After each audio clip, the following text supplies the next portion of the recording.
Welcome back to Great Guitarist of the Rock Era. In a world where legends are born, get ready to embark on a journey into the life and legacy of none other than Rick Emmett. Before we get started, don't forget to give us a thumbs up, hit that subscribe button, and ring the bell for more stories. Rick Emmett, a guitar virtuoso, singer, songwriter, and a true rock and roll machine. His journey from humble beginnings to international fame is nothing short of extraordinary. Richard Gordon Emmett was born July 10th, 1953, in Toronto, Canada. He started singing and writing songs before he ever started playing guitar. Once he started playing guitar, he was more of a singer-songwriter before he got serious about guitar. His early influences were the Beatles, stating, "I'm left-handed and wanted to play like Paul McCartney. But I had a guitar teacher who turned it around in my hand and said, 'Put your left hand on the fretboard. Give me a month and you'll be better than all your right-handed friends,'" which was true. Then I was like everybody else with Eric Clapton and, of course, Jimi Hendrix, and there's Jimmy Page, and I was a Ritchie Blackmore fan. By 16 or 17, I discovered English progressive bands. Steve Howe was my guy, yes, along with Genesis and Gentle Giant. But like many other guitar players, when you start to hear Wes Montgomery, classical guitar players Jim Hall and Joe Pass, and later in life, the biggest influence I still have is Pat Metheny. During the mid-1970s, Emmett and several other local musicians formed a progressive rock group called Act 3. Bassist Mike Levine and drummer Gil Moore asked Emmett to join Triumph after seeing him play at Toronto's Hollywood Tavern with Act 3 in the summer of 1975. Triumph's first two albums, Triumph, later retitled In the Beginning in 1976, and 1977's Rock and Roll Machine, were released on Attic Records in Canada. Due to a misunderstanding by Moore and Levine on Triumph's first album, Emmett changed the spelling on his first name to Rick, R-I-K, rather than have the album recalled.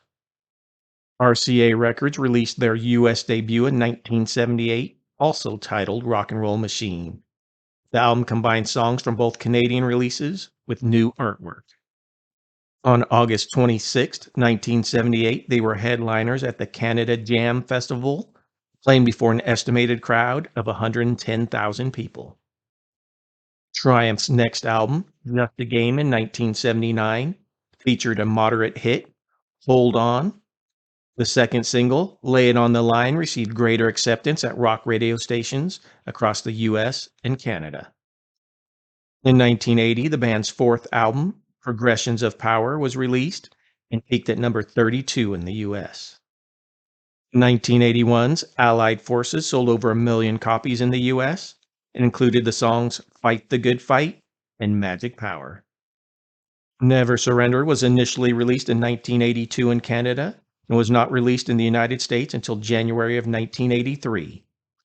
I saw them in 1983 at Day on the Green in Oakland and was blown away by Rick and the rest of the band. Thunder 7 was released in late 1984, scoring 2 hit singles, Spellbound and Follow Your Heart. In 1985, the band released Stages, a double live album pulled from the previous tours. 1986's The Sport of Kings took a more commercial approach. Somebody's Out There reached the American Top 40, while Tears in the Rain peaked at number 23 on the top rock track charts. In 1987, the band returned to their usual style with Surveillance. The first single released in Canada, Let the Light Shine on Me, did well on certain Canadian stations. The first single released to the US, Long Time Gone, reached number 23 on the top rock tracks chart. The 1988 tour, during which the band members experienced growing disharmony over business decisions and artistic direction, ended with the September 3rd show at Canada's Wonderland. But Rick's journey wasn't just about fame and fortune. It was a quest for self-discovery, a relentless pursuit of musical perfection. Emmett left Triumph in 1988 to pursue his solo career. His first solo album, Absolutely, was released in 1990 and became a moderate hit.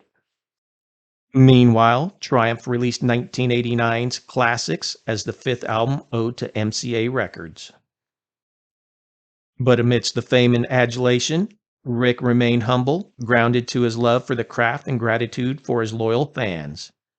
He was a writer for Guitar Player magazine and taught songwriting and music business at Humber College in Toronto.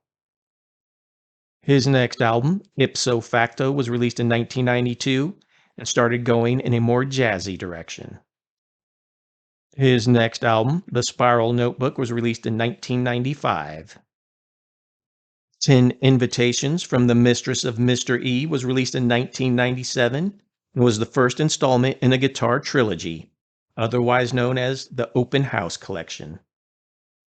6 months later, Swing Shift was released, the second installment of the trilogy. In 1998, Emmett resisted overtures from the former bandmates for a 20th anniversary U.S. tour, stating he was just not interested. The third installment of the trilogy, Raw Quartet, was released in 1999. Handiwork was released in 2002 and was his second fully instrumental album. Although he is best known as a rock guitarist, the 2003 album Good Faith touches on different musical styles including reggae, smooth jazz, swing music, folk, classical music, and country music. In April 2005, he won the Canadian Smooth Jazz Award for Guitarist of the Year. As a result of audience response to their dual guitar work in live shows, Emmett and guitarist Dave Dunlop formed the duo Strung Out Troubadours. In 2007, they won Album of the Year and Group Duo of the Year at the Canadian Smooth Jazz Awards. In 2007, Emmett joined former Triumph bandmates Gil Moore and Mike Levine for their introduction into the Canadian Music Industry Hall of Fame. On April 6, 2008, at the Juno Awards, Triumph was inducted into the Canadian Music Hall of Fame by the Canadian Academy of Recording Arts and Sciences. In 2008, Triumph performed live for the first time since 1988 with 2 reunion concerts, the first on June 7th at the Sweden Rock Festival, and the second on July 11th at the Rocklahoma Music Festival. He released 2012's Then Again, acoustic selections from the Triumph catalog. Marco's Secret Songbook was also released in 2012. In 2016, Rick Emmett released the album Res 9, which included the song Grand Parade, on which Gilmore played drums and Mike Levine played bass. Emmett's 2018 tour with Dunlop may prove to be his last, citing an interest in retirement or at least an extended break.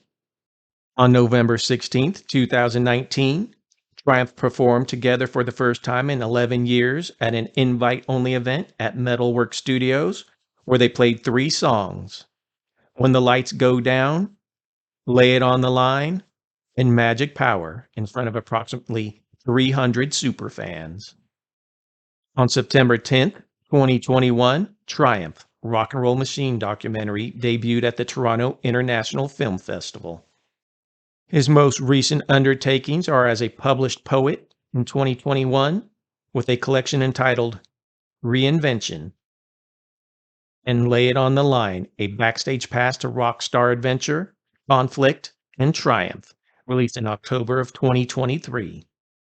So there you have it, folks. The next time you pick up a guitar or attend a concert, remember the name Rick Emmett, because legends never fade, they only go stronger with time.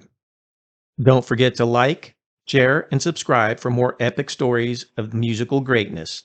Until next time, keep rocking.